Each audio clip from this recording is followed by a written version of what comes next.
하나님 말씀은 전도서 11장 말씀입니다.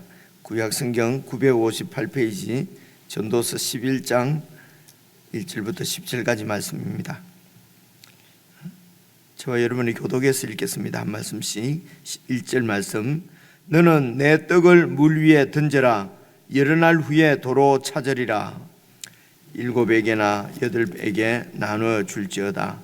무슨 재앙이 땅에 임할는지 네가 알지 못함이니라.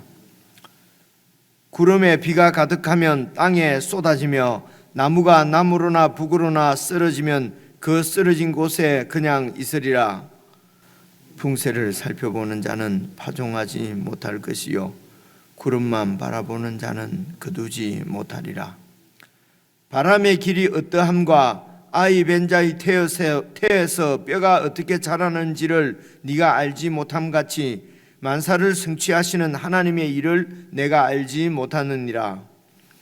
너는 아침에 씨를 뿌리고 저녁에도 손을 놓지 말라.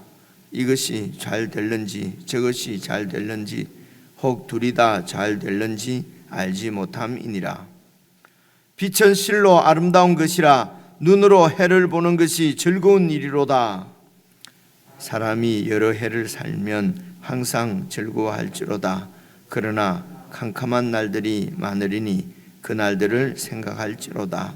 다가올 일은 다 헛되도다. 청년이여 내 어린 때를 즐거워하며 내 청년의 날들을 마음에 기뻐하여 마음에 원하는 길들과 내 눈이 보는 대로 행하라. 그러나 하나님이 이 모든 일로 말미암아 너를 심판하실 줄 알라. 그런즉 근심이 내 마음에서 떠나게 하며 악이 내 몸에서 물러가게 하라. 어릴 때와 검은 머리의 시절이 다 헛되니라.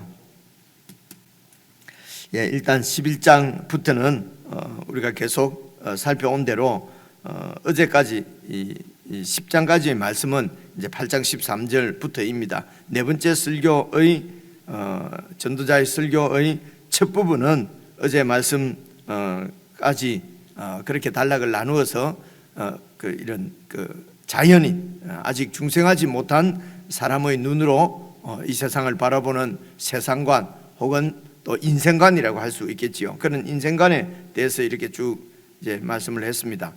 뭐 한마디로 말하면은 이제 이 세상 사람들의 인생관은 불확실한 인생이고 또 미래가 그러니까 어떻게 될지도 모르고 또 여러 가지 불합리한 일들이 우리 눈앞에 현실 가운데 해 아래서 많이 일어나기 때문에 결국은 우리 삶이 다 헛되니 오늘 현실에 집중하고 또 내 욕심껏 그러니까 지상주의적이고 물질주의적이고 이제 그런 삶으로 흘러갈 수밖에 없는 것을 우리가 살펴보았고요. 오늘 이제 11장부터 요 마지막 설교가 12장 7절까지 이렇게 끊어지는 것 같은데요.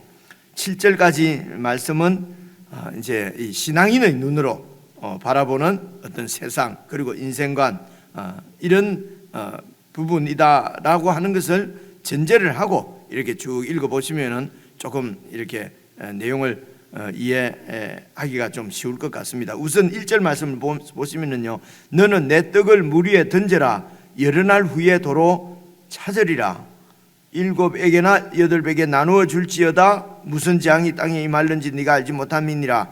어떤 네 떡을 물 위에 던져라. 여러 날 후에 도로 찾으리라. 이런 말씀이 아마 그 당시 사용하던 있던 어떤 속담 같은 이런 금언 같은 그런 말씀인 것 같기도 하고요. 그러니까 그 당시에 그 사람들은 이게 이제 무엇을 의미하는지를 이렇게 좀 서로 이렇게 공감하고 알고 있었던 내용인 것 같기는 한데요. 근데 이제 저희들은 이제 이게 참 무슨 말인지 좀 잘 이렇게 해석하기가 좀 이제 어려운 것 같습니다. 학자들도 다 그렇게 얘기를 하니까요. 그래서 이제 우선 내용만 이렇게 딱 살펴볼 것 같으면요, 내가 먹을 내 소유의 떡을 물 위에 던지면은 물에 그냥 가라앉아 버리죠, 그죠? 그리고 그 떡을 다시는 볼 수가 없는데, 그런데 여기 말씀에서는 네 떡을 물 위에 던지면은 여러 날 후에 도로 찾을 것이라고 그렇게 말씀하시고, 그리고 또 7이나 8에게 나누어 주라. 이유가 뭐냐면 무슨 장이 땅에 말른지 네가 알지 못하기 때문에 나누어 주라.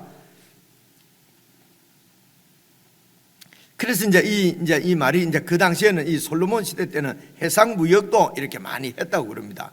그러니까 이제 그래서 뭐 이렇게 내 떡을 이렇게 물 위에 던지면은 며칠 후에 도로 찾는데 이제 많은 이문을 가져온다는 것이죠. 그래서 무슨 일이 일어날지 모르기 때문에 이렇게 한 배에다가 다 네 물건을 실지 말고 잘 이렇게 7이나 8 나누어서 실으면은 요즘은 지금 분산 투자지요. 그죠? 그렇게 하면은 하나가 이제 그때는 이제 이런 해상 무역을 하면서 이제 이렇게 갔다 오면은 뭐 배가 파손되는 경우도 있고 이익을 보는 경우가 많이 있기도 하고 없기도 하고, 지금도 뭐 그런 경우의 수는 지금은 이제 많이 줄었다 하더라도 어쨌든 어떻게 될지, 이 사업이 망할지 안 망할지 흥할지 알 수가 없으니까요. 이제 뭐 그 당시에 그런 의미로도 사용을 했다고 합니다. 그런데 이제 여기 말씀 전도서 말씀에는 그렇게 투자를 잘 해라, 뭐 분산 투자하라, 뭐 이런 얘기를 하는 것 같지는 않지 않습니까? 그죠? 그래서 이제 이렇게 보시면 어떨까 싶습니다. 10장까지는 비신앙인의 입장에서 세상을 보면은 기본적으로 자기 중심적이잖아요. 그런데 미래를 알 수도 없고 또 인생이 헛되고, 그러니까 그냥 내 것은 하여튼 나를 위해서 그렇게 그 이제 어리석은 일인데도 이제 그렇게 살 수밖에 없는 한계가 있는데, 이제 신앙인들은 하나님을 믿고 내 떡을 내 것이라고만 붙잡고 있지 말고 이렇게 이제 물에 던지면은 이제 여러 사람에게 이렇게 나누어 주는 이런, 그러니까 이제 경제적인 이런 여러 이제 우리 살면서 일어나는 뭐 경제나 혹은 또 뭐 어떤 게 있었지요. 뭐 여러 가지 뭐 이런 인생살이에 필요한 모든 분야들을 얘기하는데, 이제 11장 여기서는 경제적인 부분도 그저 내 잘 먹고 이렇게 잘 사는 것, 내 만족만을 위해서 이렇게 돈을 벌고 그렇게 하면은 뭐 그런 돈들이 이제 꼭 내가 다 가지고 가는 것도 아니고 너무 이제 헛되다, 이제 이런 말씀들을 우리가 쭉 살펴보았지 않습니까? 그러니까 이제 11장에서는 이것을 이제 여러 빈곤한 자들에게 나누고 다른 사람들에게 나누면서 사는 것이 이것이 신앙인의 지혜라고 하는 그런 말씀을 하시는 것 같다고 하는 것입니다. 그래서 1절 다시 보시면요, 네 떡을 물 위에 던지면은 물에 가라앉아 버립니다. 그러니까 그냥 내가 먹고 내 필요를 위해서 쓰는 게 낫지, 다른 사람들에게 이렇게 뭐 구제한다고 이렇게 나눠주면 그것이 다 헛되게 없어져 버릴 것 같지만은 그것이 없어지는 것이 아니고 도로 찾아진다는 것입니다. 그래서 할 수 있는 대로 많은 사람에게 나누어 주라. 7이나 8에게. 7은 이제 완전수지요. 그리고 8은 이제 7과 그 다음에 8이니까 차례로 할 수 있는 대로 많이 이렇게 나누어 주는 것이, 그것이 이제 그 하나님을 염두에 두고 하나님 중심으로 사는 사람들의 경제관이라고 그럴까요? 그래서 나만 이렇게 가지고 욕심껏 나만을 위해서 사는 것이 아니라 이렇게 그것이 좀 불확실하더라도 물에 빠져서 떡이 그냥 없어져 버리지, 빵이 없어져 버리지, 그것이 계속해서 이렇게 다른 사람에게로 흘러가려고 하면은 정말 손으로 이렇게 딱 지워주는 것이 흘러가지, 물에 이렇게 담아놓으면 그것이 다른 사람에게 흘러갈지 안 흘러갈지도 모르지 않습니까? 그래서 그런 것을 너무 따지지 말고 하나님을 신앙하는 사람은 결국은 구약시대 때도 하나님께서 이 세상을 창조하신 것은 서로 돕고 섬기면서 살도록 이렇게 이 세상을, 하나님의 성품이 원래 그러니까요. 그것은 이제 성부, 성자, 성령 삼위일체 하나님을 봐도 서로 이렇게 섬기면서 완전한 하나를 이루는 것이 하나님의 창조의 그 아름다움이지요. 온 세상도 다 그렇게 지어놨는데 이제 인간이 그렇게 이 세상을 다스리도록 하나님의 그 통치권을 창세기 1장, 2장, 3장에 보시면은 하나님께서 이 세상의 통치를 사람에게 맡기지 않습니까? 그런데 사람이 그 하나님의 사명에 실패한 이유는 하나님의 눈으로 보지 않고 내 중심적으로 그죠? 내 이득만을 위해서 살았기 때문에 그것이 죄지 않습니까? 그래서 이제 11장에부터는 네 떡을 이렇게 할 수 있는 대로 7이나 8에게 나눌 수 있는 대로 나누라는 것입니다. 그래서 예수님께서도 이 땅에 오셔서 예수님이 시작하신 이루신 천국의 그 본질은 서로 섬기는 거였습니다. 너희가 서로 발을 닦아라. 내가 너희들의 발을 씻어준 것처럼 너희가 서로 발을 씻으라 라고도 말씀하시고요. 또 나는 섬기러 온 왕이지 섬김을 받으러 온 자가 아니다. 세상 사람들은 높은 자리에 올라가서 권세를 누리고 섬김을 받으려고 하지만 너희 중에는 그렇지 아니하니 어뜸이 되려고 하면 꼴찌가 돼야 되고, 그죠? 그래서 높은 사람이 되려고 하면 종이 되어야 한다. 이런 말씀이 천국의 이제 본질을 나타내는 것이죠. 결국 하나님께서 중심에 계시면은 그렇게 될 수밖에 없는 것이지요. 그러니까 오늘 이 전도자의 설교도 10장까지 하나님이 없으면은 인간 내 중심적으로 그렇게 내 이득만을 위해서 살아가는데 그것이 얼마나 헛된지 알 수가 없다는 것입니다. 내가 열심히 벌어서 내 손에 쥐어도 그것이 내일 내가 누릴 수 있을지 없을지도 알 수가 없고요. 그래서 뭐 또 내 후손이 그것을 누리는데 내 후손이 지혜자일 수도 있고 지혜자가 아닐 수도 있고, 그럼 지혜자가 아니고 우매한 자는 다 그냥 그래서 그 부가 여러분 한 대 1대 2대도 못 넘어가고 사라져 버리는 경우가 오늘 우리 주위에서도 많이 보지 않습니까? 그죠? 그래서 10장까지는 내 중심적인 삶은 그렇게 내 욕심을 위해서 살아가는 것이고, 11장부터는 이제는 이제 그 공동체를 생각하고 그 서로 섬기면 나눌 수 있도록 네 떡을 물 위에 던지라는 것입니다. 내 것이라고 쥐고 있지 말고 물 위에 던지면은 그것이 여러 날 후에 도로 차온다. 직접적으로 나도 도움을 받을 수 필요할 때 도움을 받을 수 있다. 이런 말씀이 될 수도 있지만은 도움을 꼭 받기 위해서가 아니라 내게 있는 것 하나님께서 섬기라고 주신 것으로 알고 그것을 가지고 섬기면은 또 나한테 부족한 것은 또 다른 이렇게 이 백성들로부터 이웃으로부터 도움을 받고 서로 이렇게 하는 것이 참 지혜인 것을 말씀하는 것 같습니다. 그래서 무슨 재앙이 네게 임할지 모르니까 내한테 있을 때에 그것을 가지고 이렇게 나누어 주는 것이 그리스도인의 하나님을 신앙하는 믿음의 사람들의 경제관이고 경제관이다 라고 하는 말씀으로 이해하시면 좋겠습니다. 3절 보시면요, 구름에 비가 가득하면 땅에 쏟아지고, 그렇죠? 나무가 또 어떻게 이렇게 해서 쓰러지면은, 여러분 그 숲속에 가면은 그 나무가 동쪽으로 쓰러지면은 그냥 그대로 있는 것이죠. 그죠? 벌떡 일어나서 이렇게 그 불편하다고 해서 벌떡 일어나서 다른 쪽으로 이렇게 넘어지고 하는 것이 아니지 않습니까? 그냥 이렇게 자연 이치라는 것입니다. 그래서 구름이 가득하면은 비가 내리는 것이고, 우리가 어떻게 할 수 없는 그런 자연 조화에 의해서 돌아가는 세상 가운데서 우리가 살고 있다는 것입니다. 그렇기 때문에 4절 보시면요, 풍세를 살펴보는 자는 파종하지 못할 것이고 구름만 바라보는 자는 거두지 못한다. 그러니까 파종, 그 당시 그 팔레스틴 땅에서는 파종이면 씨 뿌리는 거지 않습니까? 씨 뿌리는데 가장 좋은 날씨가 있을 것 아닙니까? 그 우선 첫째로 바람이 안 불어야 되겠죠, 그죠? 바람이 좀 잠잠하고 이렇게 해야 되는데, 그래서 어느 날 이렇게 씨를 뿌릴 것인가 가장 좋은 날을 찾는다고 계속해서 풍세나 살펴보고 있고, 그리고 또 추수할 때는 이렇게 비가 안 와야 되지 않습니까? 그죠? 그건 추수한다고 이렇게 했는데 비가 와버리면 안 되니까. 그래서 구름만 바라보고 언제 추수하는 것이 가장 좋을지 그것만 자꾸 살피고 있으면은 추수를 하지를 못한다는 것입니다. 그죠?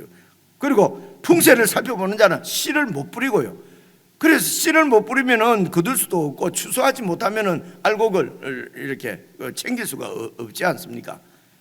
그래서 이런 풍세나 구름이나 이것은 뭐 내가 어떻게 할 수 없는 것이기 때문에, 그렇기 때문에 하나님이 없으면 어떻게 한다고요? 그렇기 때문에 그냥 아무렇게나 그냥 막 내 하고 싶은 대로 하는데, 오늘 이제 이 11장에서는 이제 그런 것을 잘 알지 못하더라도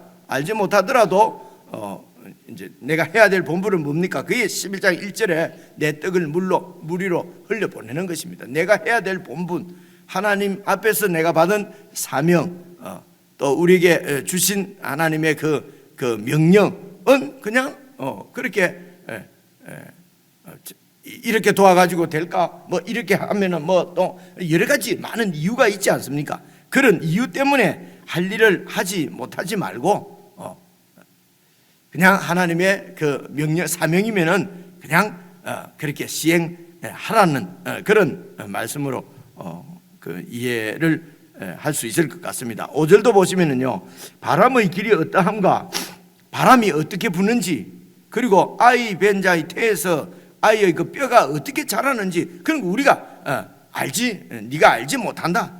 다 우리가 알 수가 없다는 것입니다. 그래서 무슨 일이든지 다 알고 완전히 알은 다음에 뭘 하겠다라고 하지 말고, 그래서 만사를 성취하시는 하나님의 일을 네가 다 알지 못한다. 그래서 오늘 내가 해야 될 일, 주로 섬김입니다. 주로 섬김이거든요. 그 일에 최선을 다하고 순종하라는 말씀이지요. 그래서 6절도 보시면요, 아침에 씨를 뿌리고 저녁에도 뭐 이렇게 손을 놓지 말라. 왜냐하면 이게 잘 될지 저게 잘 될지 혹은 둘 다 잘 될지 우리는 알 수가 없다는 것입니다. 그래서 하나님께서 주신 사명대로, 그냥 말씀대로 어느 것이 어떻게 될지, 그러니까 결과는 하나님 앞에 맡기고 오늘 내 할 일을 신실하게 행하라고 하는 말씀이지요. 여러분, 세상은 결과가 중요합니다. 그죠? 그래서 결과가 나쁘면은 과정 이런 거는 아무리 과정이 좋아도 결과가 나쁘면은, 여러분, 세상에서는 그것이 진리인 것처럼 얘기하지 않습니까? 열심히 했는데 열심히 하면 뭐해? 그래서 결과가 뭐니? 이렇게 얘기를 한단 말입니다. 그죠? 이런 것은, 이런 세상에서 우리가 살다 보니까 그게 우리도 성경에 있는 얘기인 줄 알아요. 그래서 결과가 중요합니다. 그런데 성경은 잘 살펴보면요, 결과는 우리가 어떻게 할 수 없는 문제라고 그러지 않습니까? 그죠? 결과는 정말 하나님 손에 있는 것입니다. 우리에게 중요한 것은 이제 과정이라고 하는 것입니다. 그 과정 가운데서 하나님의 말씀대로 신실하게, 여러분, 결과가 중요하다면요, 제가 오늘 이 말씀을 아침에 읽으면서 떠오르는 사람이 스데반인 것 같아요. 결과가 중요할 것 같으면 제일 비참하고 제일 이 불충한 사람이 스데반 아니겠습니까? 그죠? 스데반은 바로 복음 그냥 설교 한번 하고 그냥 죽어버리지 않습니까? 그죠? 결과만 갖고 본다면. 그래서 결과만 갖고 본다 그러면은, 여러분, 바울 같은 분이 얼마나 큰 업적 일을 이루었습니까? 그래서 하나님, 우리의 시선이 바울은 위대하고 스데반은 그냥 피다가 그냥 져버렸지 않습니까? 그죠? 그러면은 정말 정말 억울하지 않겠습니까? 근데 하나님은 스데반이 죽을 때에 하늘에서 예수님께서 보좌에서 일어나서 스데반을 맞이했다고 말씀하지 않습니까? 그죠? 그러니까 결과만 가지고 이렇게 판단하고 하는 것은 참, 그것은 하나님이 없는 어리석은 일이다. 뒷일은 알 수가 없다는 것입니다. 이게 잘 될지 저게 잘 될지 혹은 둘 다 잘 될지 둘 다 안 될지 알 수 없기 때문에 아무것도 하지 말자라고 하는 것이 이제 하나님이 없는 세상의 그 눈이라는 것입니다. 아무것도 하지 말고 그냥 내 즐거움, 내 희락, 내 기쁨만을 위해서 살자고 하는 것이 10장까지의 말씀이라면 11장은 아무것도 모르기 때문에 더욱 신실하게 충성스럽게 그렇게 하나님의 뜻을 행하라는 것입니다. 이것이 될지 안 될지 하는 것은 주님께 맡기고, 그렇죠? 그래서 이제 6절까지가 오늘 11장 말씀도 6절까지 말씀을 이렇게 한 단락으로 대충 이렇게 끊으면은요, 6절을 가만 보시면은 이제 5절부터 나오는 말에 하나님의 일을 네가 알지 못한다. 그래서 아침에 씨를 뿌리고 저녁에도 손을 놓지 말라. 이게 잘 될지 저게 잘 될지 우리가 알지 못하기 때문이다. 이 말씀이 여러분 11장 1절 2절에도 보시면은요, 2절도 보시면 7에게나 8에게 나누어 줄지어다 무슨 재앙이 임할는지 네가 알지 못함이니라. 그래서 11장 1절부터 6절까지는 첫째는 우리가 알 수가 없다. 결과를 알 수가 없다는 것입니다. 알 수가 없기 때문에 그냥 하나님의 미 주신 사명 할 수 있는 대로 충성스럽게 그 일을 행하라는 것입니다. 그 하나님이 맡겨주신 사명의 기본은 왕같은 제사장입니다. 섬기는 일입니다. 그래서 오늘 내가 어떻게 오늘 하나님께서 붙여주시는 사람, 오늘 하나님께서 우리에게 주시는 환경들, 그 모든 가운데서 내가 하나님의 사람으로 어떻게 섬길 것인가, 이 상황을 또 이 사회를, 이 사람을 이제 그것이 우리의 그 오늘 하루의 기도의 제목이 되고 또 우리 삶의 그 사명이라고 그럴까요? 방향이라고 그럴까요? 그렇게 해서 이 결과는 주님께 맡기고 충성스럽게 그렇게 하나님 나라를 섬기라라고 하는 말씀으로 그렇게 이야기가 됩니다. 그 다음 7절부터 보시면은요, 7절부터 10절까지도 이렇게 보시면요, 7절에도 여러분 7절 8절 읽어보면요 헛되다는 말씀이 나와요. 우선 보시겠습니다. 7절, 빛은 실로 아름다운 것이다. 눈으로 해를 보는 것이 얼마나 즐거운 일인가. 사람이 살아있는 것이 좋은 것이라는 것입니다. 그래서 8절, 사람이 여러 해를 살면서 항상 즐거워할지로다. 살아있는 것 때문에. 그러나 캄캄한 날들이 마르니니 그 날들을 생각할지로다. 다가올 일은 다 헛되도다. 그러니까 우리가 살아있는 날이 얼마가 될지 우리가 알 수가 없다는 것입니다. 그래서 다가올 날 미래의 일은 그것은 내가 보장할 수 없는, 그죠? 사실은 헛되다는 말은 아주 짧은 것이다, 이런 뜻입니다. 그래서 우리가 언제 죽을지 모르기 때문에 우리가 이런 캄캄한 날을 언제 이렇게 맞이할 줄 모르기 때문에 이렇게 새 아래 사는 것이 이것이 아주 얼마나 즐거운 일인가. 그래서 이제 헛되도다는 말씀이 나오고 10절 말씀에도 보면은 그런즉 근심이 내 마음에서 떠나게 하며 악이 내 몸에서 물러가게 하라. 어릴 때와 검은 머리의 시절이 다 헛되니라. 그러니까 이게 이제 7절부터 10절까지는 헛되다고 하는 주제로 또 한 문단으로 이렇게 엮여집니다. 그런 이제 11장에서는 이런 우리가 불완전한 예측할 수 없는 그런 우리의 미래의 삶을 신앙인들은 어떻게 살 것인가, 그리고 또 이 헛된 세상을 우리 신앙인들은 어떻게 받아들이고 살 것인가, 이제 크게 두 주제가 이제 오늘 말씀 가운데 나온다고 보시면 되겠죠. 그래서 우리가 이 해 아래서 사는 것이 그만큼 즐거운 일이고 이게 죽으면 언제 죽을지 모르니까 말입니다. 그래서 살아있는 그 날을 어떻게 살 것인가. 9절 보시면요, 청년이여 네 어린 때를 즐거워하며 네 청년의 날들을 마음에 기뻐하여. 그러니까 여기 이제 청년이면은 이제 1차적으로는 우리 젊은 사람이고 저와 여러분들쯤 되면 조금 노년일 수도 있겠죠, 그죠? 있겠죠. 그러나 하나님의 그 올람의 그 세계에서 보면은 우리의 이 헤벨 인생을 이 짧은 인생을 또 어릴 때, 젊을 때, 청년 때, 늙을 때가 큰 의미가 없는 것 같아요. 그죠? 그냥 이 젊을 때, 어릴 때는 전부 우리 인생 전체를 이해하시는 것이 좋을 것 같아요. 그래서 청년이여, 여러분 답니다. 그죠? 다 이렇게 해 아래 살고 있는 모든 사람들이죠.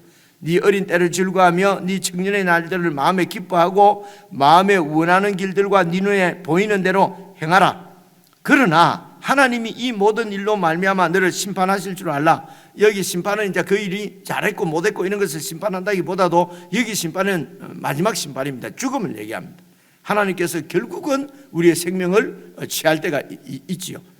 그것을 늘 기억하고 마음에 원하는 길, 네 눈에 보이는 대로 행하는데 그것이 내 욕심을 쫓아서 하는 것이 아니라 이 모든 일로 말미암아 우리를 심판하실 하나님이 계시다고 하는 것을 늘 기억하고 그 하나님의 뜻에 맞추어서 뜻에 맞게 그렇게 살라고 하는 것이죠.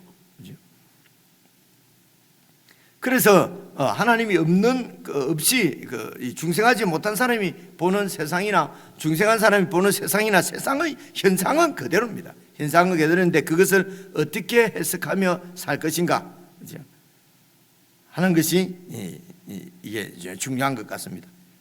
그래서 10절 말씀 보시면요, 그런즉 근심이 네 마음에서 떠나게 하며 이렇게 근심하고 걱정한다고 일을 해야 될 일을 하지 못하고 그렇게 하는 것은 어리석다는 것이죠. 그래서 근심하고 염려하는 대신 기도하고 찬양하고 소망을 가지고, 그렇죠? 그래서 근심이 네 마음에서 떠나게 하고 악이 네 몸에서 물러가게 하라. 자기 중심적으로 이렇게 하나님의 뜻을 벗어나서 그런 악을 행하는 일을 네 삶에서는 살지 않도록 해라. 왜냐하면 어릴 때와 검은 머리의 시절이 다 헛되다. 이렇게 이제 죽음으로써 끝날 인생이기 때문에 살아 있는 동안 염려하고 뭐 이렇게 악을 행하고 그렇게 하지 말고 이 모든 일로 우리를 심판하실 우리에게 생명도 주시고 우리의 생명을 거두실 하나님을 기억하고 그 하나님 안에서 네 마음에 원하는 대로 정말 성김의 일을 이렇게 하나님께서 이렇게 마음에 감동 주시는 대로 너무 염려하지 말고 주시는 감동대로 그 일을 믿음으로 행하라고 하는 이제 그런 말씀으로 이렇게 이해가 됩니다. 설명은 이 정도로 드리고요. 여러분 개인적으로 다시 읽어 보시면서 이런 말씀과 우리의 상황을 잘 연결해서 오늘 우리가 어떤 방향을 삶의 방향을 어떻게 이렇게 다시 재조정, 이제 연말인데요. 어떻게 재조정해야 될지, 그리고 오늘 하루의 삶도 또 어떻게 내가 사는 것이 주님의 뜻대로 사는 것인지 잘 교훈을 받으셔서 오늘 하루도 항박 없이 헤매는 인생이 아니라 표대를 향해서 쭉 나아가는 그런 복된 한 날이 되었으면 좋겠습니다. 우리 개인적으로 묵상하시겠습니다.